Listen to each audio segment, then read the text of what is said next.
Okay, that is our second live indication. So I am assuming we are live, and as you can see, we're coming up on 1 minute early. So in about 30 seconds, we'll be 1 minute early on this broadcast, and that's the 231 Grand Seiko Stunner, and with a little titanium EDC flashlight next to it. So this is an emergency broadcast, and I just scheduled this moments ago.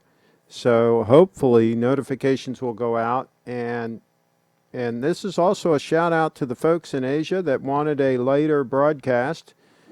We've got a later broadcast as we speak. And let's see here. Jim Kim, Huffer, hello. T-Con in the house. Hey. So let me know what the audio sounds like. Let me know if the audio sounds okay on your end. And this is an emergency broadcast.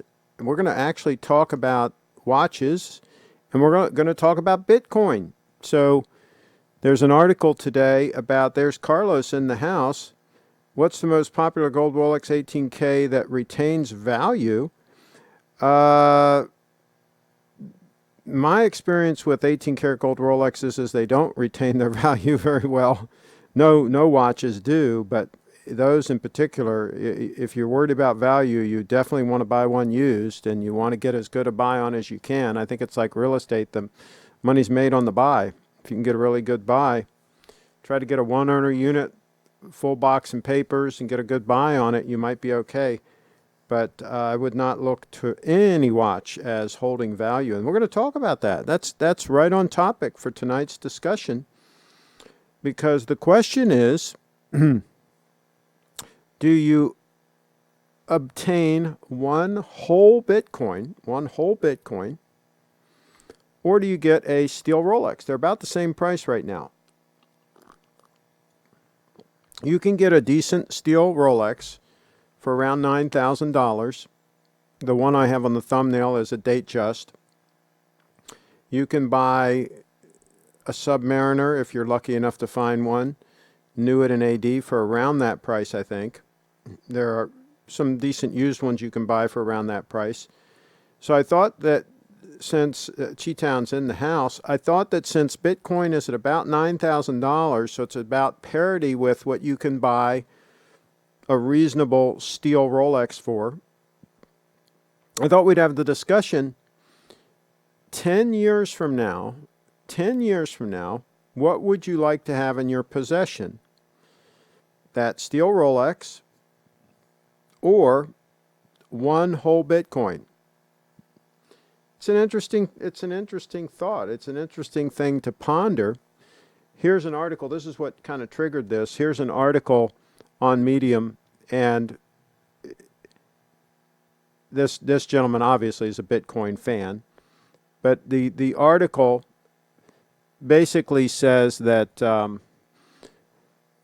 race is on to own one full Bitcoin. That basically, the longer you wait, it's going to be very, very difficult for the average individual to own one full Bitcoin. This is the argument that he's making, and it's an interesting argument.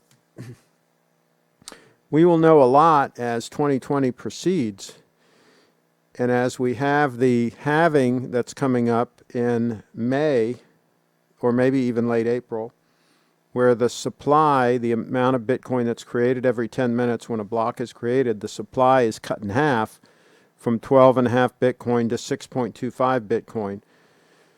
We'll know as 2020 proceeds beyond that if that has the effect on the price that past halvings. There's only been two halvings, one in 2012 and one in 2016. They're about every 4 years. So we only have the history of two halvings, right? But typically after a halving, about a year later, there's a big run-up in price. So the 2016 halving, the big run-up in price happened the end of 2017. So it's going to be interesting to see if that happens again. If that happens again, then we have a lot more data to work with, and it might be the case that there may not be another opportunity for the average individual to own one whole Bitcoin. So So that's food for thought. What do you guys think about that? And by the way, check out this stunner. I've got that view that I had last show that kind of shows a little more of the bracelet and shows a little bit more of the shape of the case. And I think that's a stunning little look. Now, I will say that that watch looks a lot better in person than it does on any of these videos. And the problem I have with this video is on my monitor, the colors look pretty good. The gold and everything looks pretty much like a match. But what goes out on the broadcast for some reason is not exactly what my monitor is showing me. And my monitor, it's not an expensive color calibrated monitor and all that, but still, I would think it would be a little closer. But yeah, any of these watches, especially a Grand Seiko, you absolutely have to see in person to really get the look of it. So let's get down to business here. Let's talk some watch stuff here. Okay, color says audio is good. That's good. And let's see. Oh, excuse me. Given this whole counterfeit Daytona scandal and erosion in trust in forum sellers, I'd rather put my money in Bitcoin or buy a Rolex and not expect a return. You know, we've talked about this problem of buying from anybody but an AD. I think it's been a problem for a while now. And I'm pleased that the last few watches that I bought, except with the exception being the gold Grand Seiko that I did buy on eBay that was shipped to me from Japan, but I had buyer's protection on that purchase, and it was only $3,200, so it wasn't, a ton of money. So with the exception of that, the last few watches I've purchased from an AD. And including my day date that I sold, going on almost 2 years ago now. Bought it from an AD. You can save some money, but I just feel a lot more comfortable buying from an AD and getting paperwork with my name on it and a watch that I'm pretty much 100% sure is the real freaking deal. So there's that. The better buy, and by the way, it's a shame about that channel because he did some great macro photography work. Horology House, that channel, he had some great photography work there. That whole thing is a sad situation, to say the least. Okay, let's see. Joey's in the house. Joey. Oh, excuse me. Wow, I'm yawning. I wonder why Joey doesn't have a wrench. I guess he was one of the ones that never wanted a wrench because he hangs out a lot. I'm not surprised he didn't want a wrench. The better buy would be the GS231 new at an AD for 5 to 6K rather than a 9 to 10K Rolex sub. I agree. I think that 231 is an absolute stunner and super comfortable on wrist.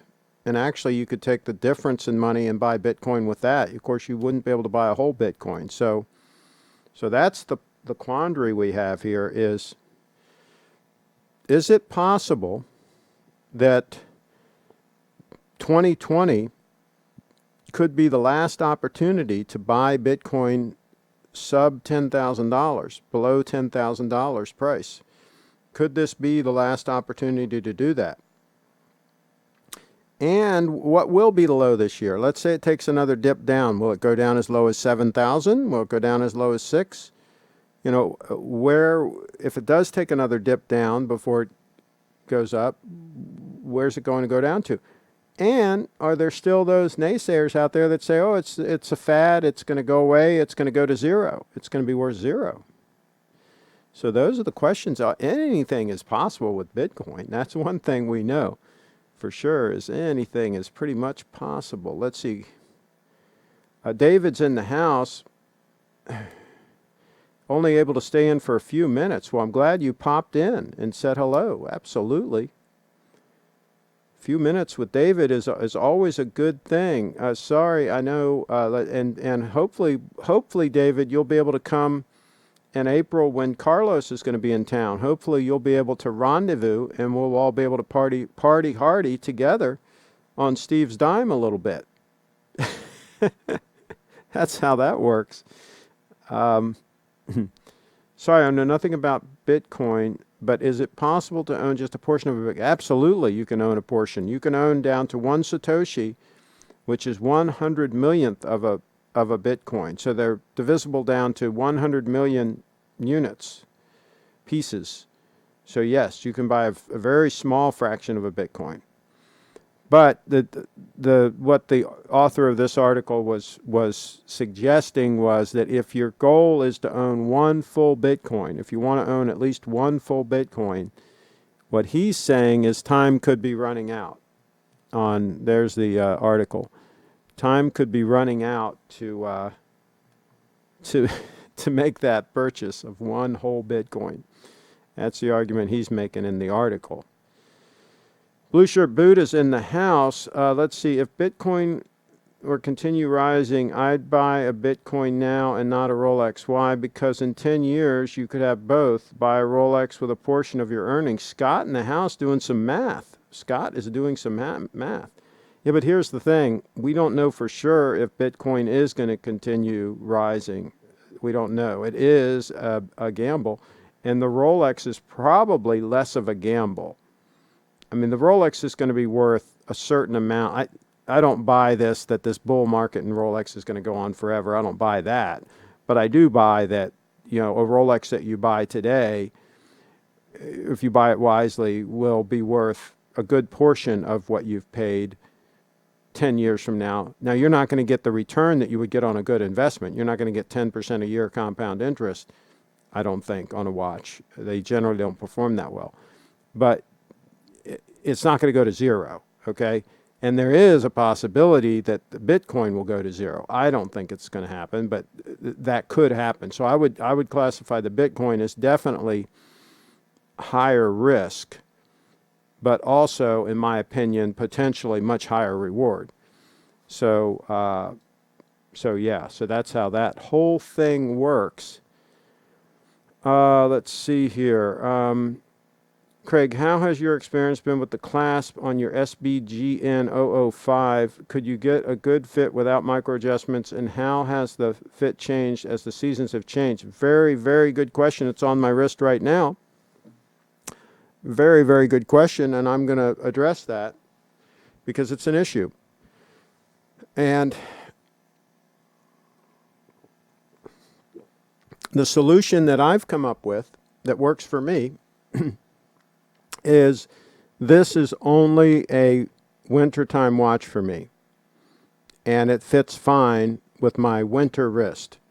My wrist changes almost a quarter of an inch from wintertime to summertime. So typically, I will add a link in the spring and take it out in the fall if I have a year-round watch, a watch I'm wearing year-round.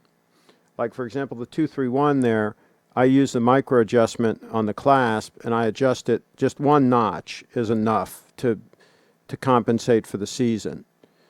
So what I've decided to do with this 2-watch rotation is the 005 I'm only wearing in the wintertime, which is the time when I typically need it, because I typically have a long sleeve on and I need something to go underneath that sleeve, and the 231 will not suffice for that. So basically, in the summertime, I'm wearing nice high quality shirts, but I always roll the sleeves up in the summertime. It's just the way I roll in the summertime. I wear, even if I'm going to a business meeting, usually I'm just wearing my Bill's khakis and a nice shirt, nice high quality shirt, but with the sleeves rolled up. And that's just the way I generally roll in the summertime. And so for me, it works to not have to adjust this watch. Now, if I did have to wear it year-round, yes, I'd absolutely have to add back in a half link in the spring and then that would suffice until the fall when I'd have to take that half link out. But other than that, it's fitting perfectly right now. I like it. I like the watch to have a little bit of slack. Okay, you can see here it has a little bit of slack, but it fits fine, and I have no complaints at all with the fit. Let's do a close up here.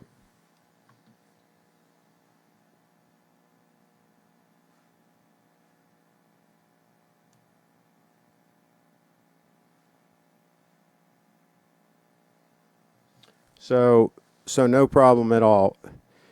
And the fact that the wrist, the bracelet, you can see there, it's very trim on the wrist. I mean, when you have micro adjustments, it's a trade-off, right? It always makes that clasp a little bit thicker or a little bit longer. Even on the Rolexes, they're a little bit longer.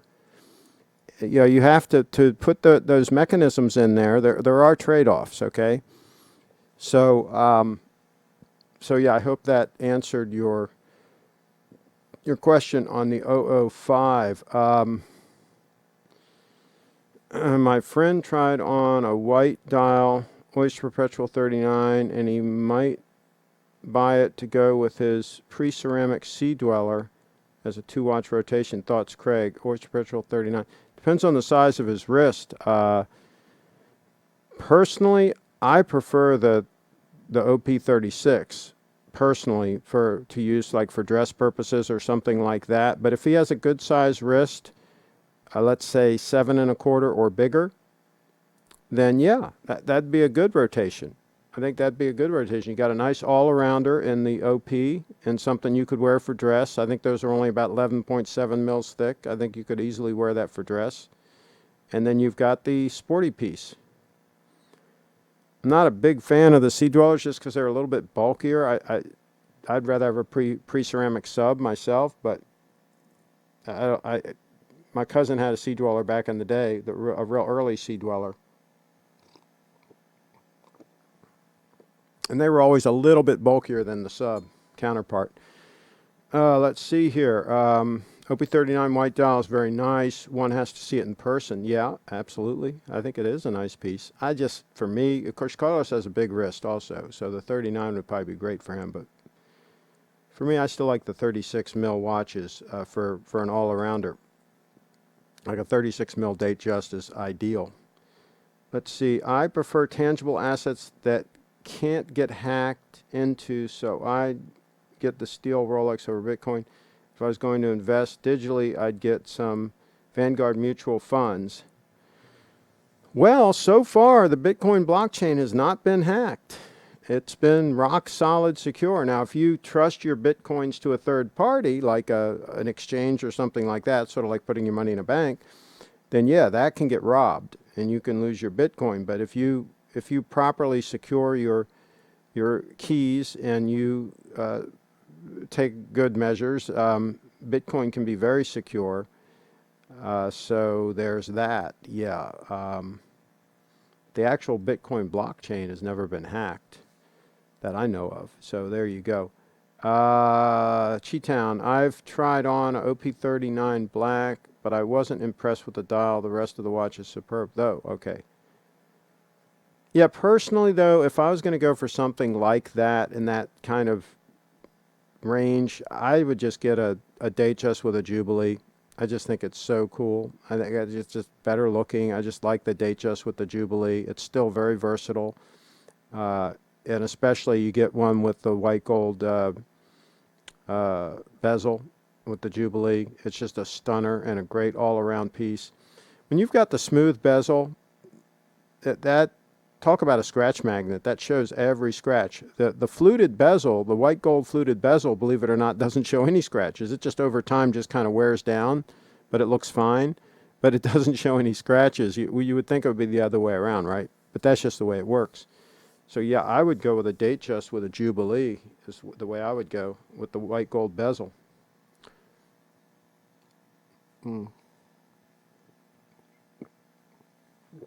Scott in the house. Some Rolex models may raise in value by that time as well, but I wouldn't bet on that as they can be very volatile. Luxury goods take a nosedive during economic downturn as many are unnecessary. Good point. And we've had this bull market in Rolexes for a long time, and we all know that bull markets can tend to, end badly. So let's say, Carlos, you have a Datejust. Yes, I think he has a gorgeous Datejust. Your review scores are up to 5 stars on Google now. I'm glad that I pointed it out. That man 1-starred you for no reason. He was goofing off, I think. He went in and changed it. He's the one that changed it. He changed his back to 5 stars. I didn't have any ratings. That way he was the first rating. So there you go. Late show, Jaden in the house. Yeah, I'm doing this as a special broadcast, and for the folks in Asia that wanted me to do a later broadcast, and this was an unscheduled special emergency broadcast to talk about these issues at hand. And I'll wrap up, in about another half hour or so, and so that those of you that want to watch this State of the Union will be able to watch that live at 9 o'clock. USA Eastern Time, for those who care. And let's see, David, yes, but I'm considering on swapping it for other thing as I never use it now. So, Carlos, what are your favorite pieces that you wear now on a regular basis? And let us know in the chat. We would love to know your go-to pieces, because you've got some really nice pieces. And we would like to know what your go-to items are right now. Not necessarily Rolex, but I'd buy a watch over a Bitcoin because I can't wear a Bitcoin. Good point. Yeah, that's a point. That's a point. But have you ever heard of delayed gratification? There's something called delayed gratification. Especially if you're a youngster, you can delay gratification a little bit. I can't delay it as much now because I'm an old guy. And somebody pointed out on one of my videos, "You're just an old guy." I said, well, yeah. Okay, and I mean, what are we supposed to do about that? Until they come out with a pill I can take that like reverses aging, I think I just have to deal with that situation. I'm not sure exactly how fixable that is, how I can fix that. So yeah. Let's see what else we've got here. Timex is likely getting too much wrist time. Okay, he's got the Timex, Carlos. Okay, that makes sense. Takes a licking and keeps on ticking. For Rolex, I like the Daytona more than the Submariner. Do you think buying a Daytona for $18,000 worth the price point? I'm not a Daytona fan myself. I think they're overhyped. I think they're busy dial. I wouldn't wear one. There are a lot of Rolexes I would buy over a Daytona. So no, I certainly wouldn't pay. If you're talking about a steel Daytona for $18,000, absolutely I would not do that. Not under any circumstances would I pay that kind of money for any steel watch. Just not in the cards for me. I'd buy a nice Date 8 for $18,000. You can buy a real nice used 18238 Date 8 and have a bunch of money left over and have a much more impressive watch than any steel Daytona. So, and don't let the Daytona fans talk you out of that. Let's see. Worth it if you like it that much. I personally wouldn't pay over retail for any watch. Good point. 18 grand for ceramic Daytona is rather suspicious. They normally go for well over 20 grand secondhand. Be careful of who you buy from. Don't want to get sold as super fake. There you go. There you go. Good point. Got to run to a tutoring session. David Williams in the house. We'll catch the rest on replay.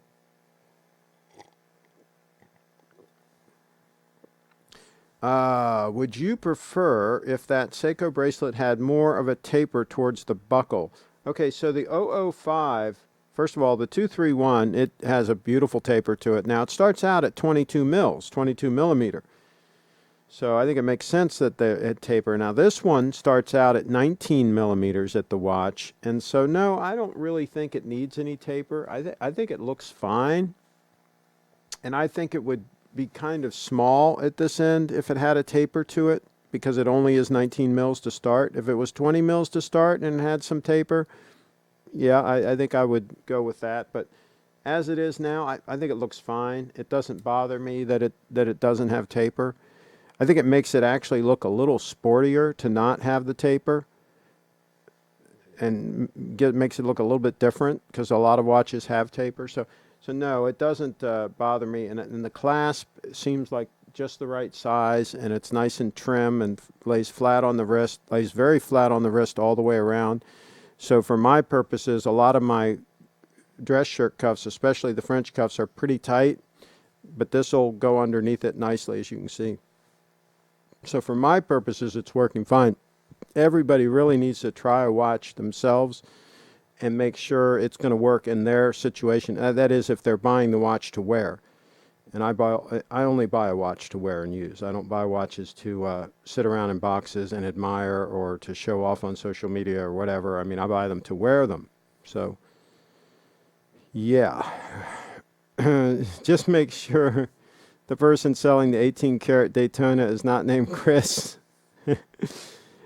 Craig, the 9F is accurate, reliable, and robust, but the battery needs to be changed, whereas the spring drive is a little less accurate and a bit more complicated, but there's no battery.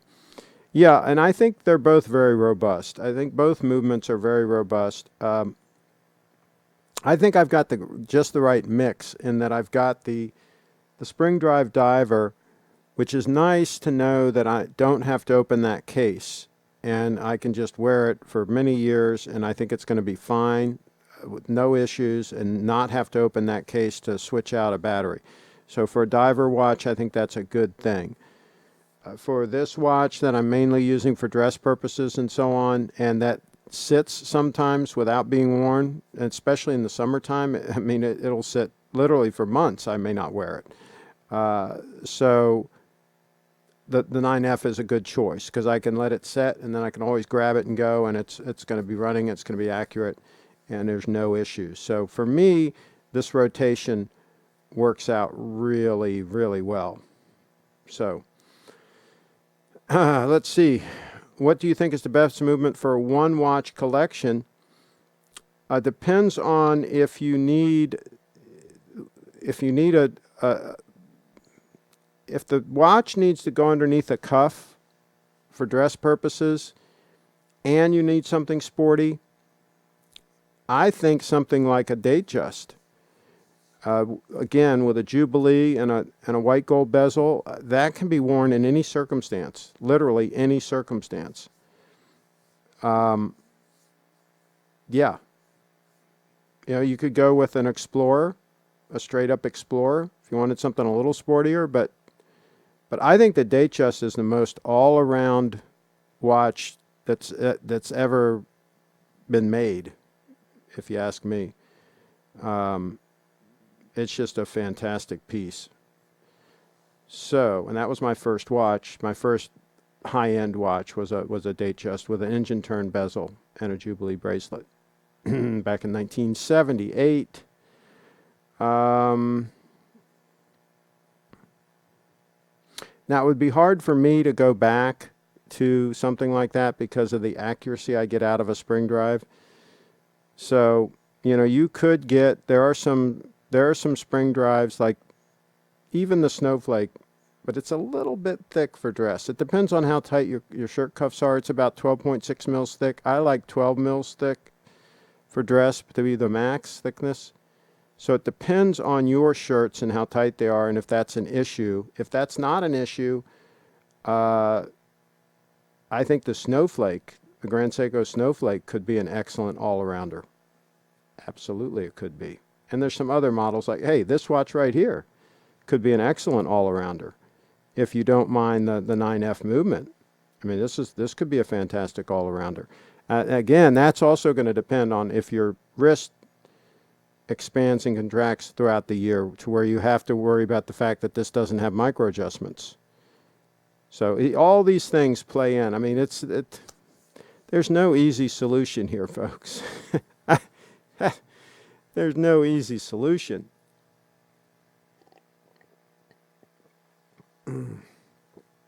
Let's see. Carlos, Day-Date 40 mostly is daily wear, Explorer or Breguet Marine if I want to go under the radar. I don't blame you for wearing that Day-Date 40. I don't blame you one bit, Carlos. G-Town. Craig, did you hear the news about some Rolex ADs refusing to authenticate watches people bring in? That and super fakes are bad news for secondhand prices. No, I haven't heard that, but yeah, I mean, all these things, I mean, I've expressed concerns for years about buying these watches secondhand. I mean, there are all kinds of potential pitfalls. And also, and this goes back to, you know, relying on these watches as a store of value, as a quote investment. When it comes time to sell that watch, it's not always an easy thing to do. They're not that liquid. And depending on how you sell it, there are expenses associated with doing that and risks.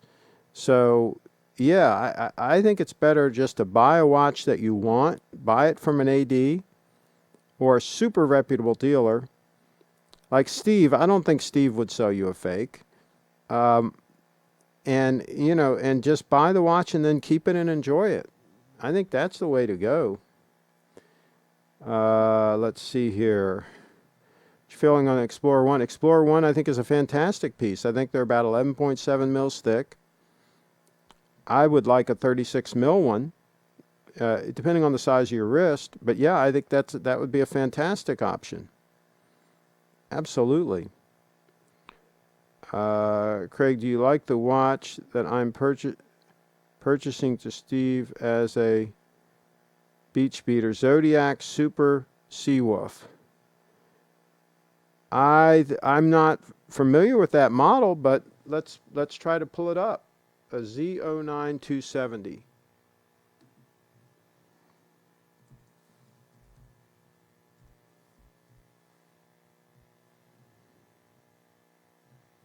Let's try to pull this up. Oh, a blog to watch has a write-up on it. This should be good. They usually do a good job. I'll cut to this once this loads in. Oh, cool. Okay, so here's the piece. Okay, I guess that's the piece. They say comparison, but I don't know what they're comparing it to. That looks almost like a Jubilee bracelet on it. Two-tone styles. Okay. So I'm guessing that's gold-plated. I guess that's not solid 18-karat gold, the center links. But I think it's a cool-looking watch. I think it looks very legible. I mean, I'm not real familiar with these watches, but it looks like it would fit nice to the wrist and all that. I mean, $1,400. I mean, it's not cheap, so it's probably a pretty well-made watch. You guys let us know in the chat what you guys think about that. A beater watch. A beater watch for the Carloster.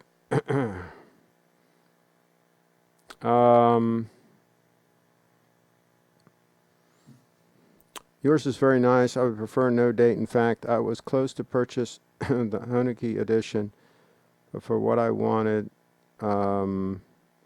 preferred more. Okay. Craig, I just purchased a 9F SBGV 207 a week ago now. I'm in love with it, and even the second hand more than the sweeping seconds on any mechanic. Well, it's pretty cool the way they hit the hash mark every time. I'm assuming yours hits the hash mark every time. Did you buy it new from an AD? How did you get a hold of it? Let us know. More details. We like details. Oh, how come that switched over? Oh, no, okay, that's on the right thing. Let's see here.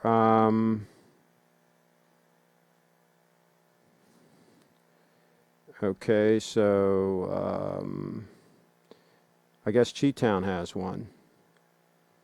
Okay, yes, I was considering that better for general use, but I wanted bright colors. I'm going to put on orange NATO strap. Okay. Beverly Hills Grand Seiko just let me know that they have the SBGA 285 in stock and invited me to come in and try it on. If I like it, I'm going to contact Steve to see what he can do for me. Good point. SBGA 285. Let's look.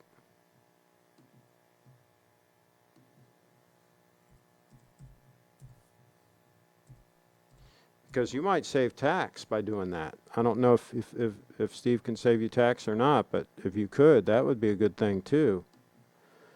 Because I'm guessing tax in California is heavy duty.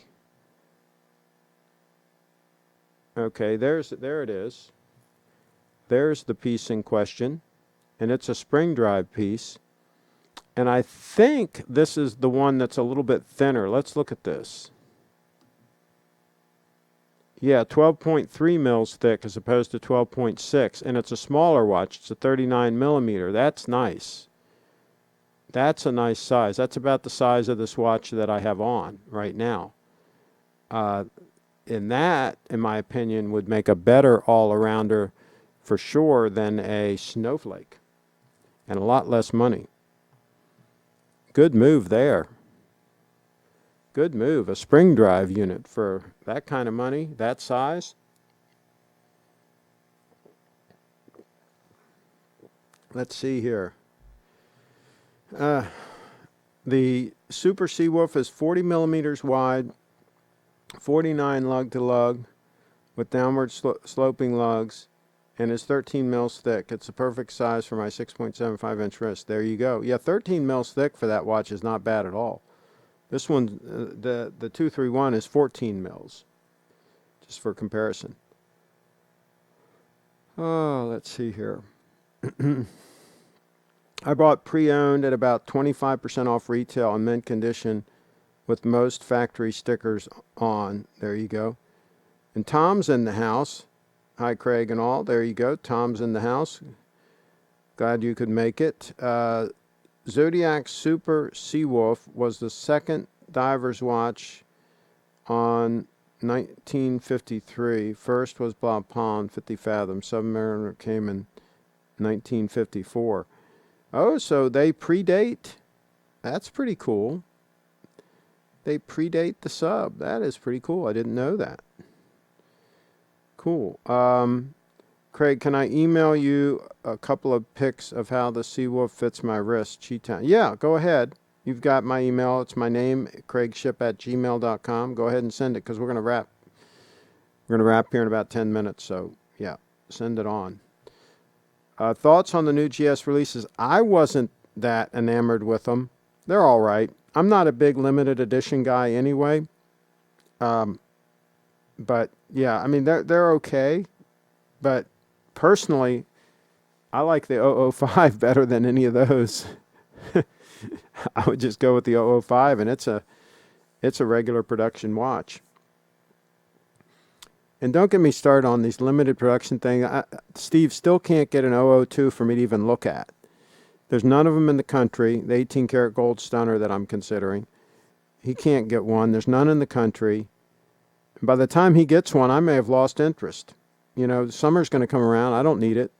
I need it now, you know.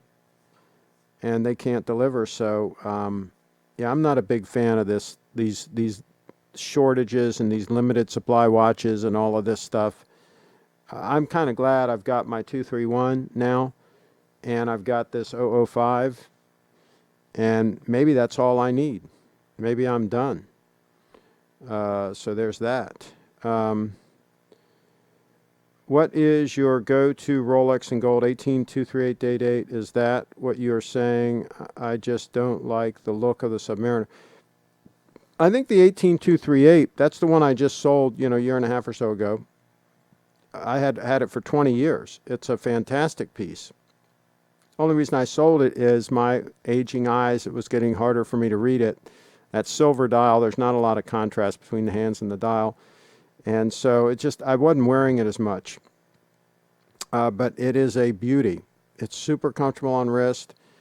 It's just a fantastic piece. And you should be able to buy a really jumping up and down, nice full kit, hopefully one owner piece for around 14 grand, I think. Really, really nice condition, and lesser condition for less money than that. I think it's a lot of watch for the money. I really do, the 18238. I think that's a sweet spot. Let's see here. How does the acrylic bezel? You might be able to find a nice one for 10 grand if you got a good cash deal on one. I don't know, but I mean, I would say 14,000 is the upper end of the range on those.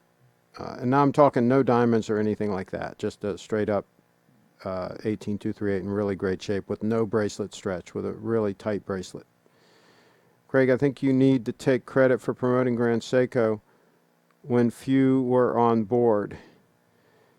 Well, it doesn't it doesn't help me to take any credit. I mean, you know, they can't even get me the watch I want to look at. So I obviously don't get any credit or any respect from the Grand Seiko people. They could care less. I don't think they even watch any of the shows. I never see any of the Grand Seiko people making any comments on any of my videos or anything. So I don't think they care. I'm not even on the radar screen. Steve treats me great. I mean, he gives me a good deal if I do buy a watch from him. And you know, he's always treated me great. But the Grand Seiko people, now they did invite Steve and I up to New York, and they, you know, put us on a first class train up there, so that was nice. They didn't give us first class coming back. It's sort of like the you know, like Bill O'Reilly when he had his TV show and all. You know, they send the limo for you, and they take you to the studio to do your show, and then when the show wraps, you're on your own to get home, right? They take you there in a nice limo and all that because they want to make sure you're there on time and all to do the show, right? But once the show wraps, they could give a rat's rear and like, yeah, get out of here, you know? That's sort of like what they did at the Grand Seiko thing. They gave us a first class ticket up there, treated us nice, you know, nice lunch, the whole 9 yards.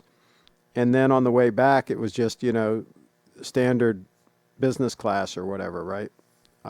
So anyway, it was all right. I had a good time. Steve really enjoys those junkets. He's going to Japan. Is it next month? I think it's in March. Anyway, he's going to Japan fairly soon for their big event.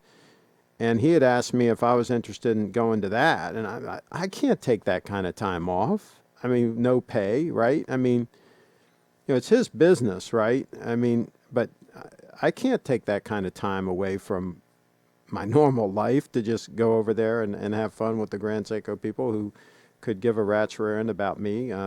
So, yeah, there's that. There's all that. But not that I'm bitter. Mine has the white bezel, so it's hard to tell, but I don't see any scratches so far. Cheetown.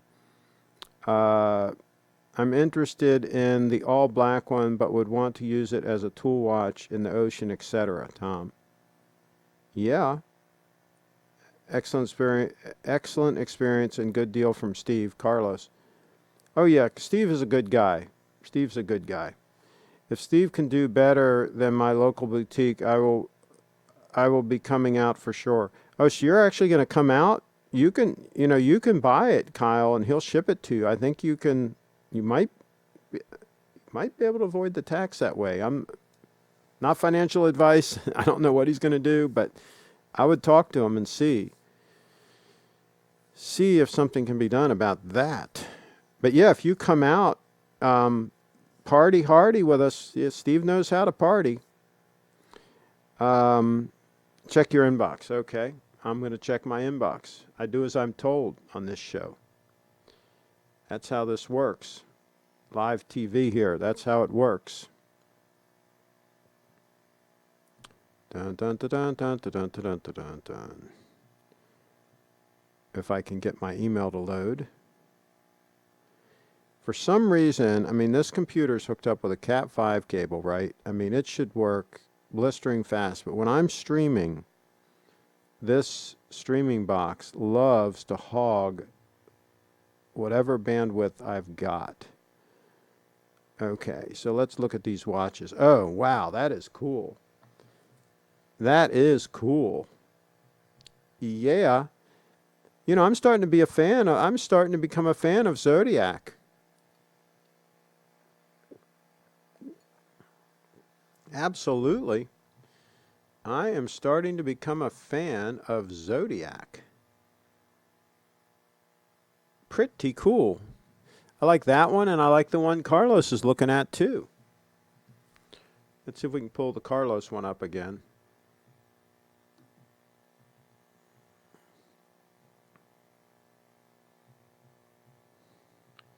Yeah, I like them both. I think I like the one that Carlos is getting with the gold accents. I think yeah, that is cool. And I do like the hands are a little thicker for my old aging eyes. So yeah, but they're both kind of cool. You guys have made me a fan. Let's see here. We're in the 005 right now. Tom in the house, absolutely. Why not? Tom, do you find it to be comfortable? Let's see. The Zodiac is a great watch, and it's 58 grams, so it's not going to be as heavily built as a Seiko diver. It's more akin to an Oris Diver 65. There you go. Why is it light? It's not made of titanium, is it? I wonder why it's lighter. Let's see. Good to know. I'll wait to see new 2020 offerings before making any final decisions. Swatch Group just canceled their Time to Move event due to the coronavirus. Wow. Wow. 1 Bitcoin and 32 Ethereum. Skip the Rolly. Yeah, I would skip the Ethereum too. Yeah, I would skip the altcoins altogether. And not financial advice on this channel, but yeah, I would just buy Bitcoin and hold it with a strong hand. Hold, hold, hold, hold.